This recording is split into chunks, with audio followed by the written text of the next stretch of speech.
Good morning. I'm here with Methembeni. We like to call him Met. He's just started at NSDV. So, Met, can you maybe tell us a little bit about your experience thus far at NSDV? Yeah. Thanks, Leon. Thanks for having this chat and breakfast with me. NSDV has been on my radar for the past 2 years or so. I really like the culture there, and I think that's why I made the leap to join the team when the opportunity opened. They do very specialized construction and mining work NSDV in South Africa and throughout the continent. So that was very attractive to me.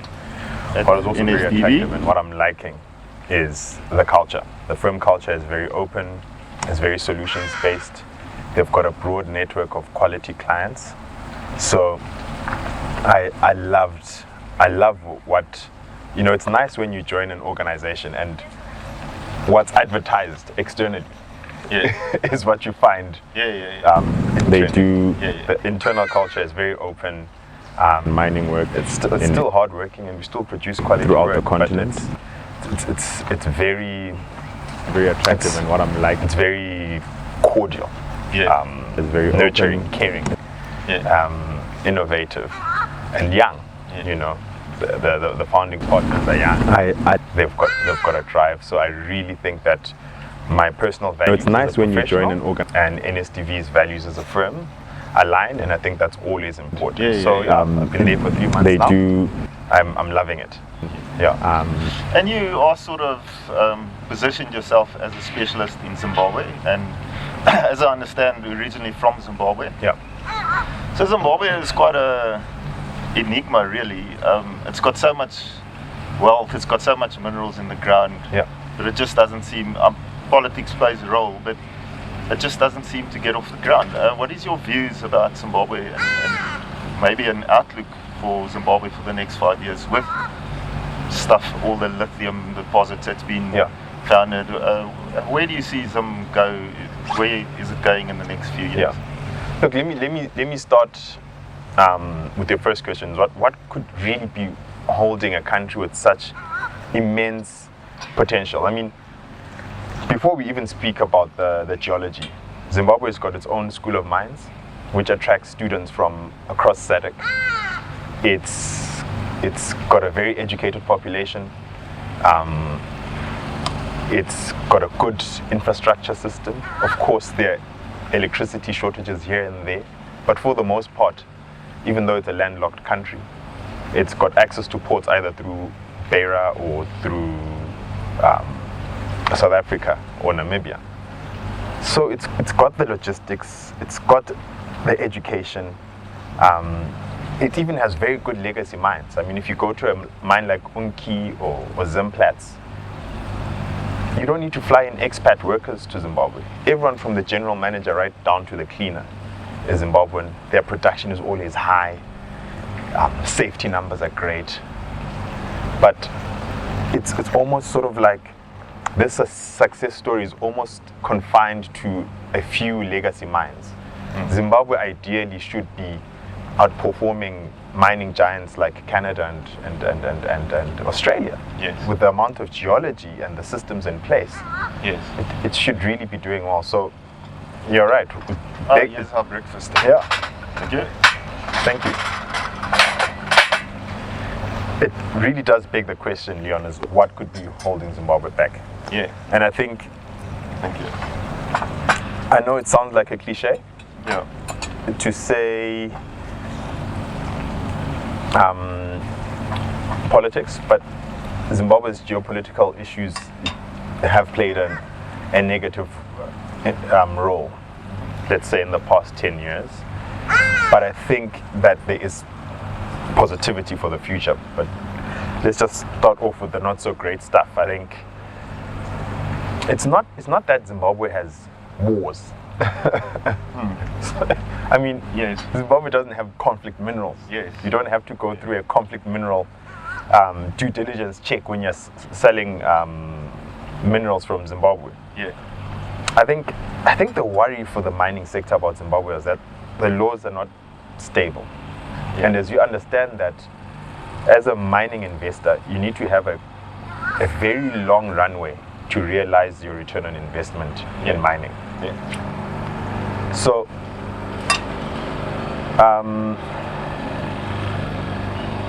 let's take, for example, the indigenization policy in the mid-2010s.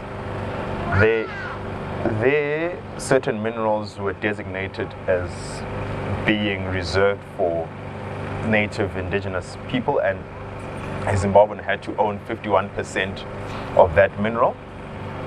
So platinum, for example, and diamonds, for example, there was a 51% indigenization policy in place. That was under the what is now called the First Republic. That was under the Robert Mugabe administration. Under what is now called the Second Republic, under the Emerson Mnangagwa administration. That 51% policy was scrapped. And there was a lot of interest actually in mining in Zimbabwe. And then recently, for example, we also heard that with all the interest in Zimbabwe's amazing lithium deposits, raw lithium ores can no longer be exported. So it's little knee-jerk policy changes like that which grab international attention that makes Zimbabwe a bit of, I wouldn't say unsafe, investment destination, but it increases the country risk profile because investors want to know that if I put my money in now at exploration phase, if I bring this mining asset to production 20, even 30 years later, will I be able to return my investment? And if there has been major policy shifts every 5 years or so, or 2 years or so, or 3 years or so, that makes them quite nervous. So what will make Zimbabwe attractive again is having a stable legislative environment. And that's why I'm very, very, very optimistic about the new mining bill.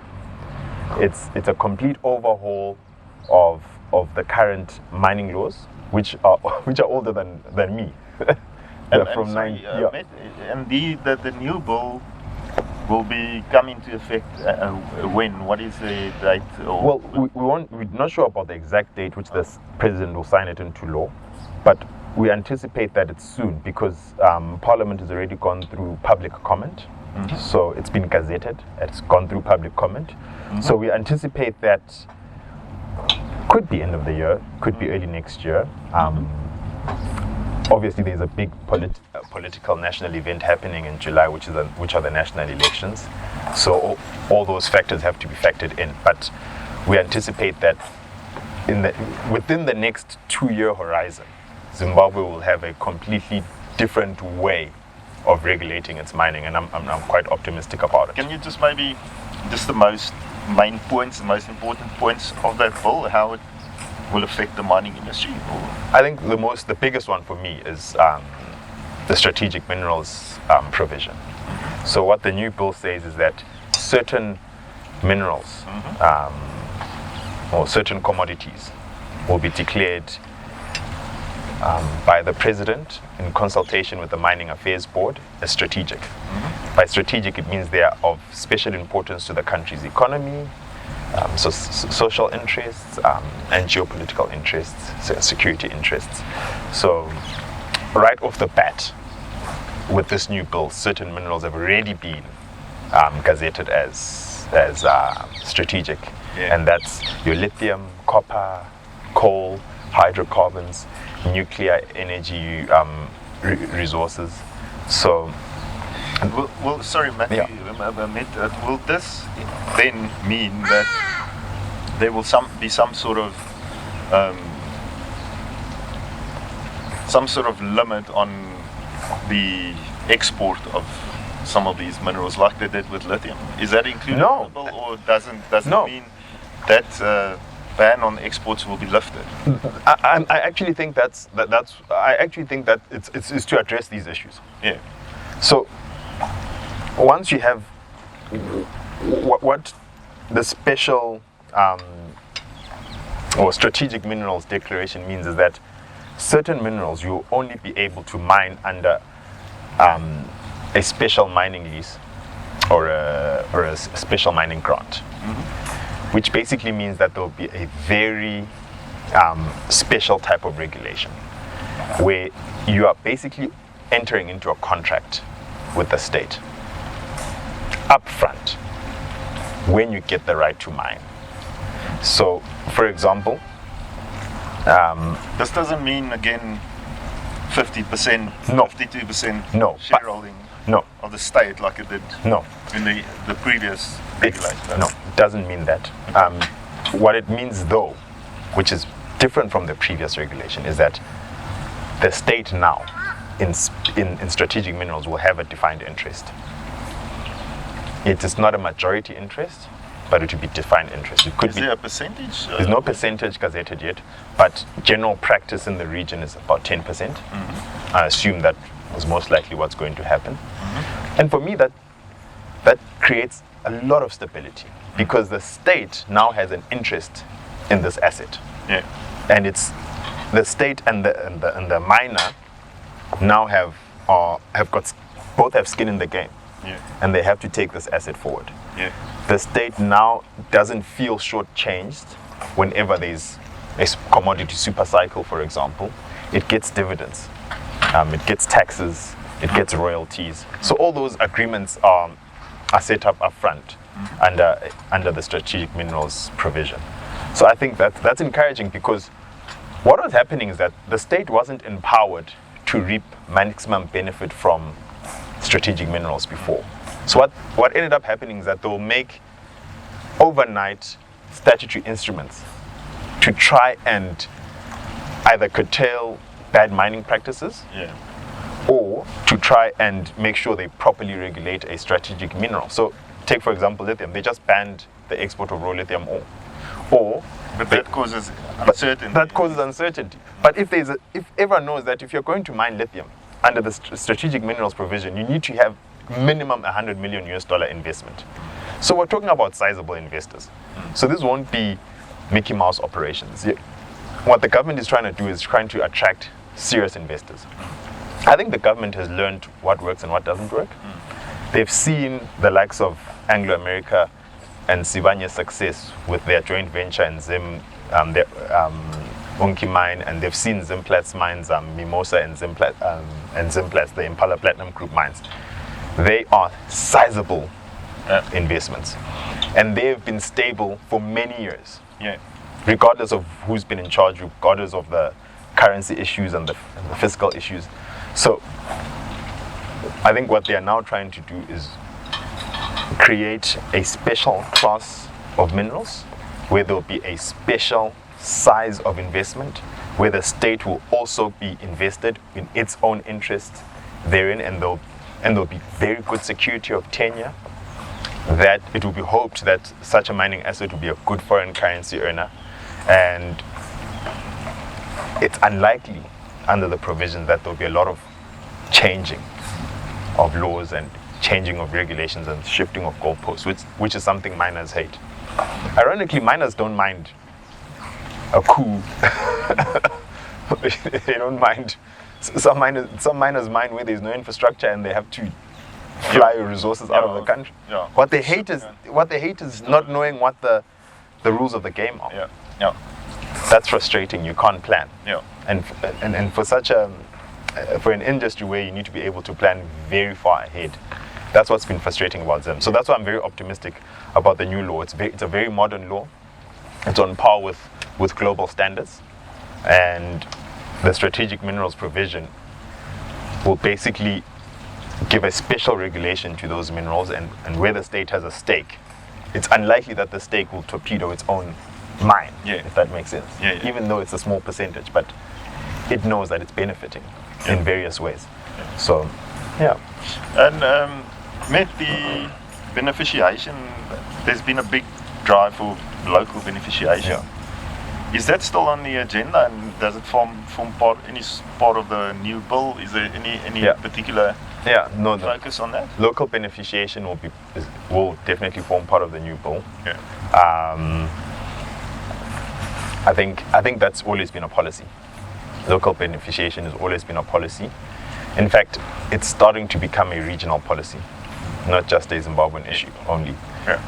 Recently, the United States government signed an MOU with the Zambian and the DRC government about the development of battery mineral value chains in country. So beneficiation will definitely be a requirement under the new bill. At what level the beneficiation will be, I think that will be agreed up front. And that's why I like the flexibility of having special mining leases and special mining grants, is that the level of beneficiation, what type of plants you have to have in country before the ores or the raw materials can be exported, will be agreed up front in an agreement or a contract with the state. So that also creates further stability in my book. Okay, I think Matt, it's been great chatting to you this morning. Thank you so much, Leon.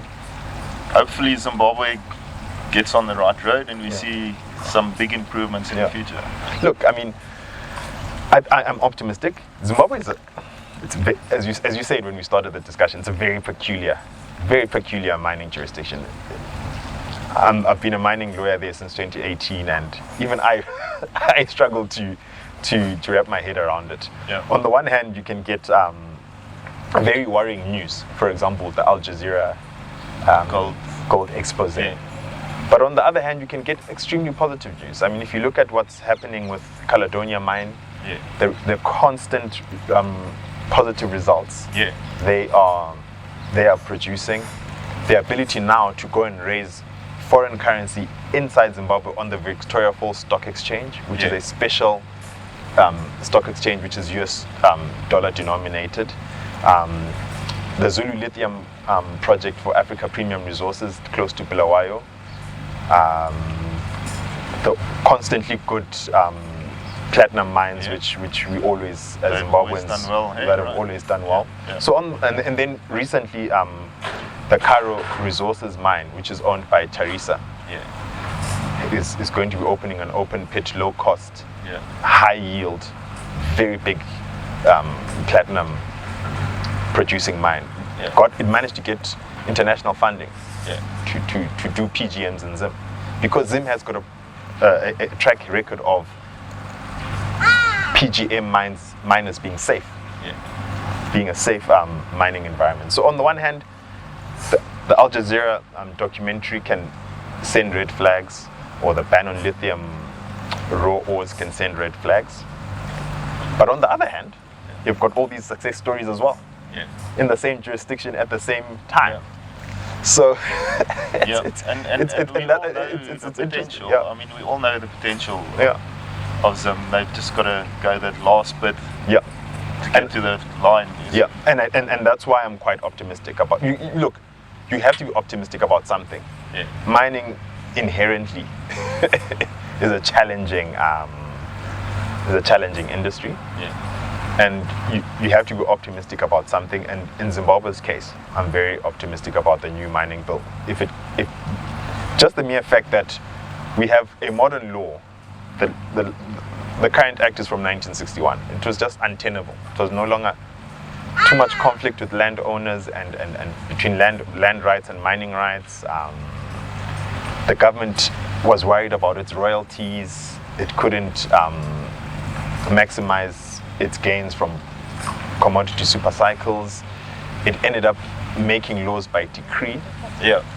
Knee-jerk reactionary laws instead of looking ahead.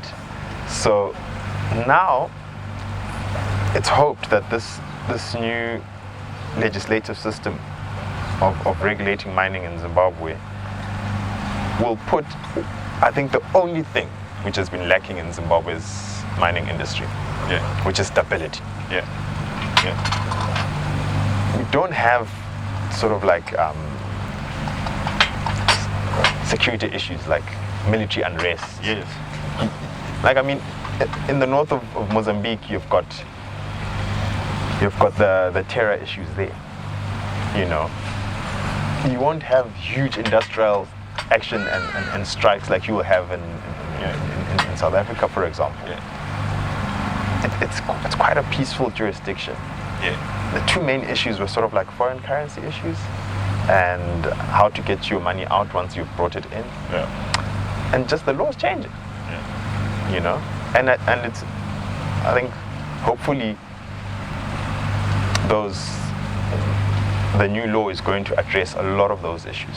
And the nice thing is that there's a blueprint for it. The government has seen what works, what doesn't work. What works is what we've done with the big legacy PGM mines, which have been doing well year after year, producing foreign currency, employing people. What doesn't work is some of the stuff you see on the Al Jazeera expose. This is the last question before we finish off. What would you say are still the big challenges for mining companies to overcome in Zimbabwe, and how can you guys assist them with that? So I think, and I mean NSDV and your side. So the approach NSDV takes in South Africa, in Zimbabwe, or in the DRC, wherever we advise our clients, because we've been blessed to work with both major miners, but we also do a lot of work with junior miners. And what has helped for us is forming relationships with regulators. Regulators are people as well, and for the most part, many of them are professionals who just want to do their job and wants to see the country do well. So instead of being accusatorial and very litigious, we try and negotiate within the confines of the law certain concessions, approvals for our clients. So for a jurisdiction like Zimbabwe, your first question is, how do I attract international funding? And once I'm producing, how do I expatriate my foreign currency? I need to pay debtors, I need to pay the shareholders their dividends. So in Zimbabwe, we would obviously be able to assist our clients with, the required exchange control systems in place to get the money in and out. The import of yellow machinery, and then from a construction perspective. So the firm has got three main departments, which is we've got a very specialized ESG department, where we have our own lawyers who are both environmental scientists. And then we've got a construction department and obviously the mining department as well. So we can almost advise on a full suit when a mine is starting from cradle to grave, really. And we could also put in place the contracts and commercially manage the construction of a mine through our construction law expertise as well. So I think that's how we would assist someone going to mine in Zim. And above that is also, we pride ourselves in being a highly networked firm, and we love business matchmaking. We love linking our clients or people we know in our sphere of influence with the right opportunities and putting them together in the same room. So if someone is looking for an asset, they've got money, but they don't have the asset. We know people with a track record of mining, but for example, they need capital to get the mine from point A to point D or to point Z, or for example. We can put those two people together as well. Okay, thank you. Great. Thank you so much, Leon.